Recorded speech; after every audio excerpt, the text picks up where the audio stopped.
could really affect someone's business and their livelihood, you know? So I think for sure in the future, being that most of them are now starting out, you know, with their businesses, that they'll never think to come for anyone's business ever again.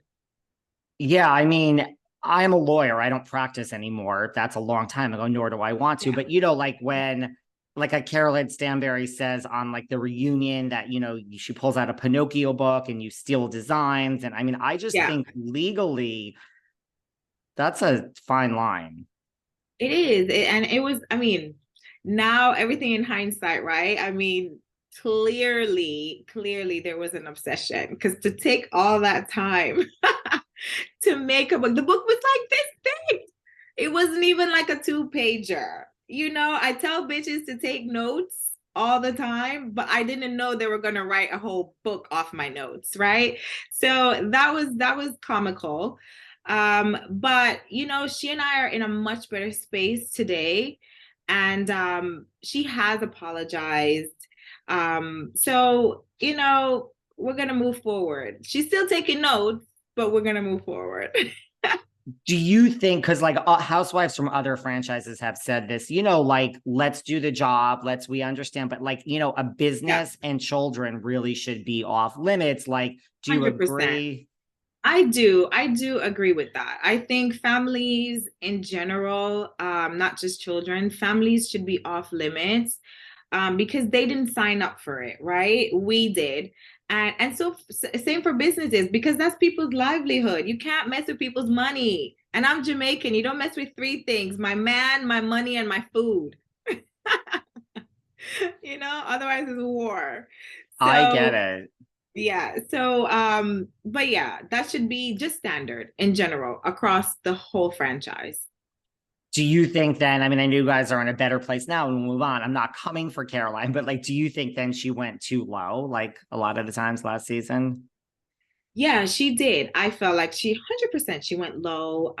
But we all did, right? We all had moments where we're like, maybe I could have kept my opinion to myself. Um, for sure, for sure. But you know, for me, I feel just in general, certain things you should stay off. Just leave it alone. Leave it alone. Yeah, Do I'm gonna you leave it there.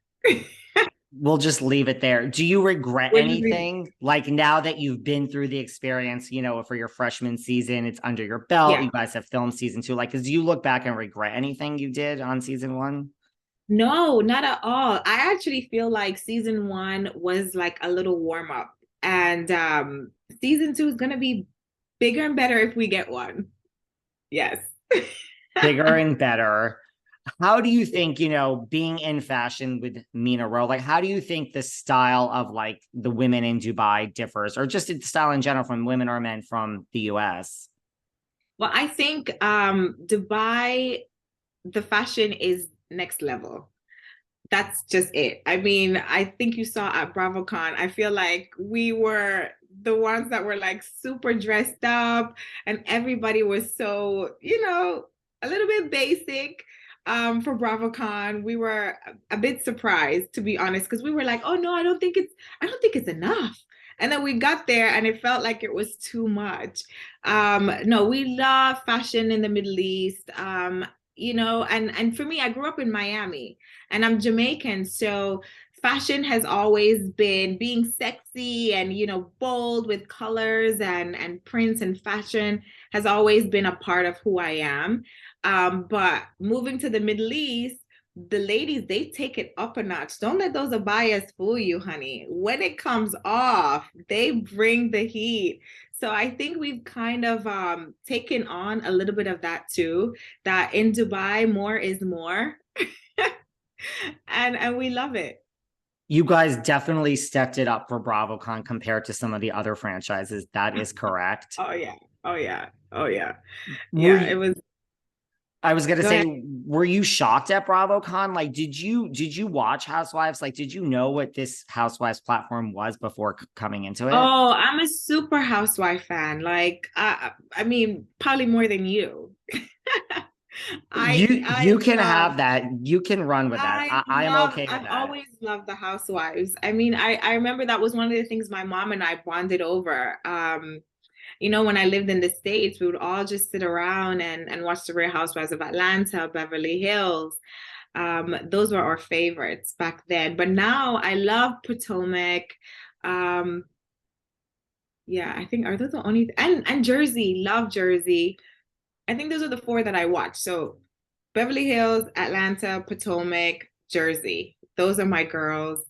Love, love, love, love, love. Have been a diehard fan forever. So I was low-key fangirling at BravoCon. I'm not gonna lie. I'm not gonna lie to you. I remember when I met Kyle, I was like, ah, Kyle, you know? So yeah, I've been a fangirl for ages, for ages.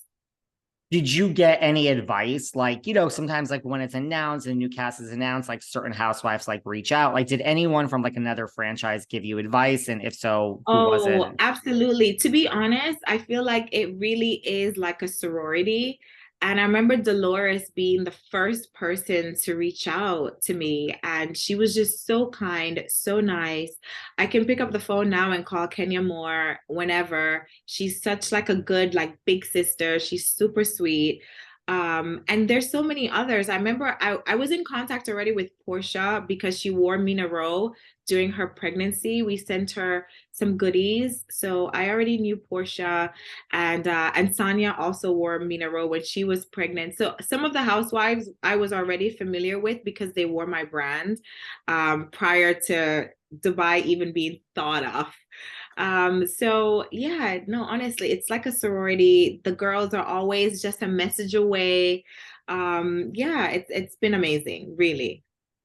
And Caroline, you know, she had her story. You know, we know that Sergio might want to have, you know, a child. You can send her some Nina Rome now that you guys are, you know, back on good 100%. I terms. am dying to dress her during her pregnancy. I hope they do follow through with having a baby. Like she's the first, she's gonna have to walk a runway to repair all the damages that she tried to do. I'm gonna put her to work. Like, yep, I'm putting you in a photo shoot. Yep, you're gonna walk the runway. Yep, I'm gonna put her to work for sure. She needs to hurry up and get pregnant. Hurry up, Caroline. Do you think that Kenya Moore gets a bad rap? You know, because there is all this stuff out there about Kenya. I think Gertie from Miami said that her worst BravoCon experience was running, and I'm paraphrasing, was running into Kenya. She was disappointed. Do you think Miss Kenya Moore gets a bad rap?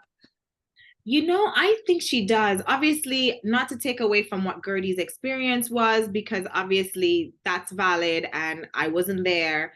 But no, I've actually had a great experience with her. And I hung out with her during BravoCon. So she was actually at the top of my list as far as people that really surpassed my expectations. She was so kind, so warm, and so loving. I think I had a good experience with Kenya. For me, at BravoCon, I think, and you know who else? The Grand Dame. The Grand Dame was so nice, so supportive. She gave us so much words of encouragement. Loved, loved, loved the Grand Dame. I think the person that I would say was the coldest would probably be Kyle, but I don't think it was done in a malicious way. I think there was a lot happening at BravoCon for her. You